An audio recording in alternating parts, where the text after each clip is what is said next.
wa kata ya Mbezi, nadhani sasa sijajua pale ni kwa nani, kuna hii stendi iliyoanzishwa nje hapa ambapo wamejenga mpaka kasoko upande wa Msigani. Naomba wakaambiwa wale watu watoke pale.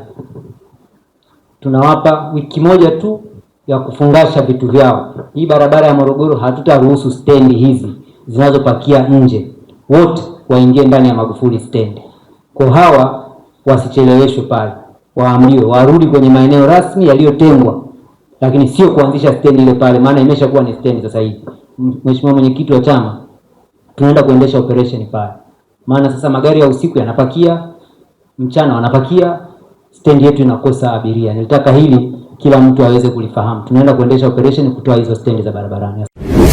Kaja TV ni channel bora kabisa, ipo kwa ajili ya kukuletea matukio mbalimbali kama vile habari, matukio ya kijamii, kisiasa, kiuchumi, michezo, mikutano ya Injili, harusi na ibada mubashara. Usiache kusubscribe, kucomment na kulike ili uendelee kupata taarifa mbalimbali kutoka hapa Kaja TV.